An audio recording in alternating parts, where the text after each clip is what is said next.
these beliefs are brought about by a wide range of reasons, but still all belief and even non-belief, which is a form of belief, it all sits in the same place. It's not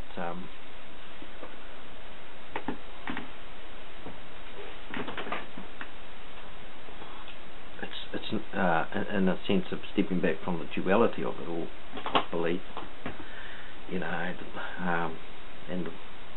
the arguments that are created through the differences, through the perceived differences, whether they're religious or philosophical, political, cultural. They're all just beliefs which have in some ways been inherited by those believers through parents, etc., etc. It's not rocket science, all this. It's being able to, I guess, step outside of the zone of duality. You have a greater appreciation for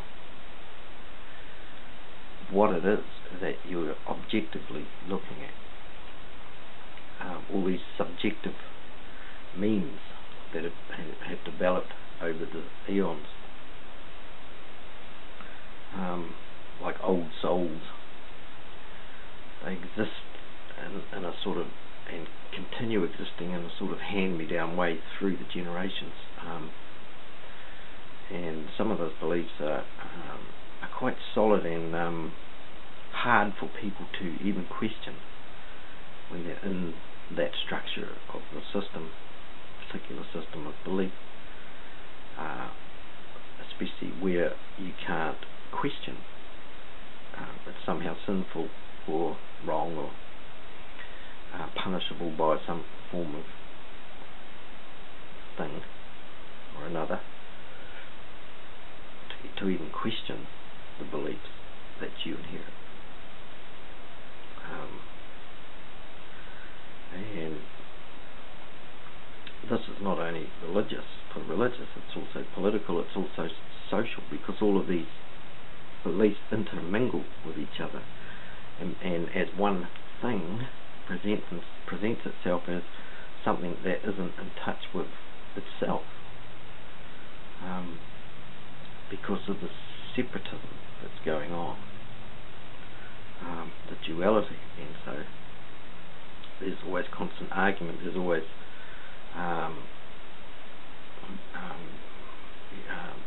the need to go out there and push whatever particular belief you're into, or non-belief for that matter. Non-belief isn't exempt from belief. It still requires belief systems. For example, this video that I'll share with you now, I'll just look at that, and you'll get in, and then I'll do a commentary on it. The guy's name is Stephen Fry. He's quite well known, English actor, comedian, and this is what he has to say on life after death, for example, as a form of non-belief belief system. The most important philosophy, I think, is that even if it isn't true, you must absolutely assume there is no afterlife. You cannot for 1 second, I think, abrogate the responsibility of believing that this is it. Because if you think you're going to have an eternity in which you can talk to Mozart and Schopenhauer on a cloud and learn stuff and really get to grips with knowledge and understanding, and so you won't bother now, I think it's a terrible mistake. It may be that there is an afterlife and I'll look incredibly stupid, but at least I would have had a crammed pre-afterlife, a crammed life. So to me the most important thing is, as Kipling put it, to fill every 60 seconds with, to fill every unforgiving minute with 60 seconds worth of distance run, absolutely. So that's all I'm saying, I suppose, is that there's no point wasting time being lazy. Though false indolence in a divine way, accident, as it's philosophy. Oh, shut up. Okay. Next one.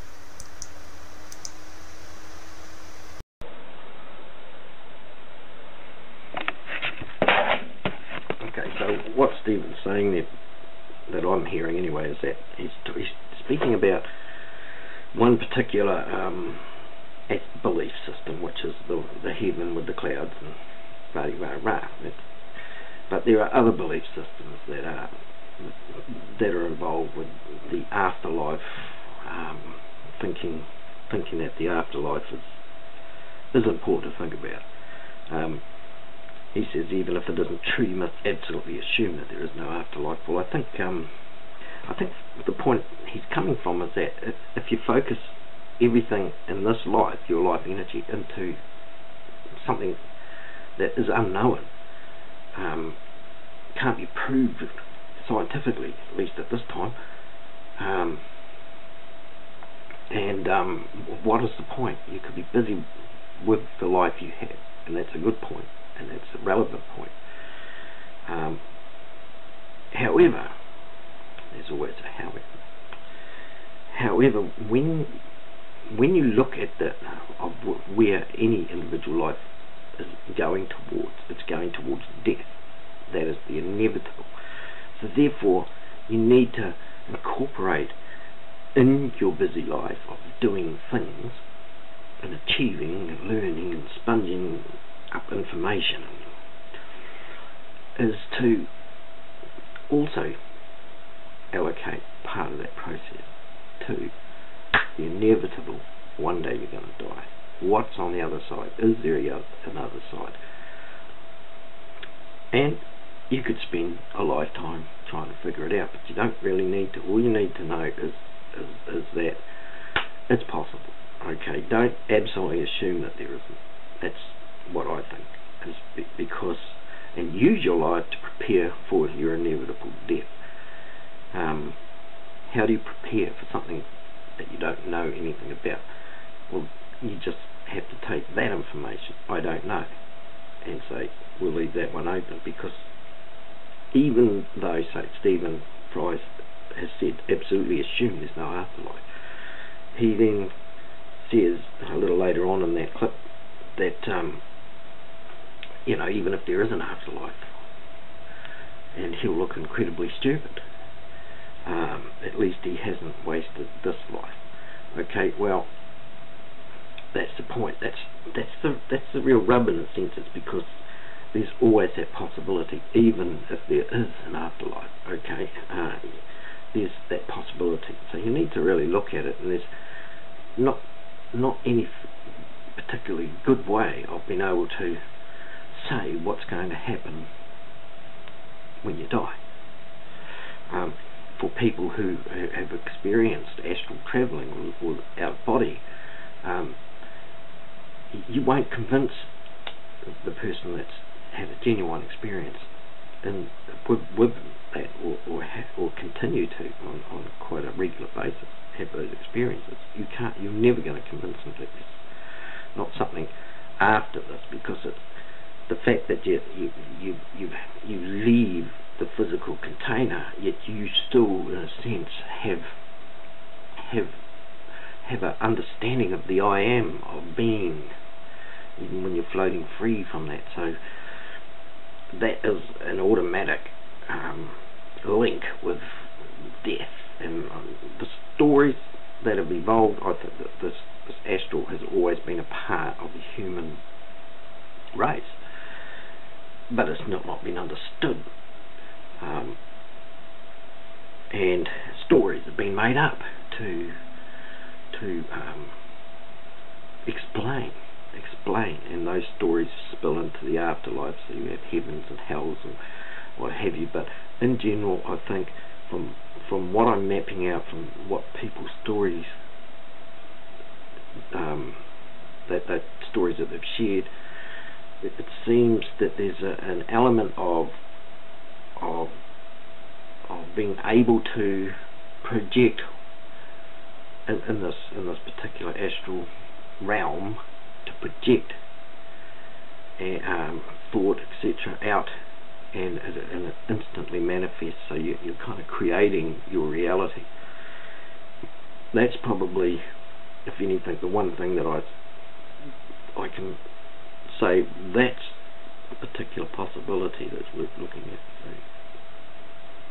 therefore, I don't want to be dying unprepared in the sense that then whatever is happening, I'm actually creating it and not even being aware that I'm creating it, and I'm just going through with it. But that's something I'd like to delve into a little bit more to explain more fully.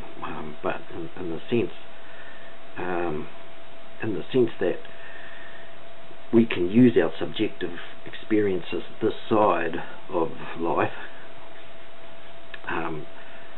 to formulate and connect dots and map possibilities, but don't absolutely assume that there's no afterlife, because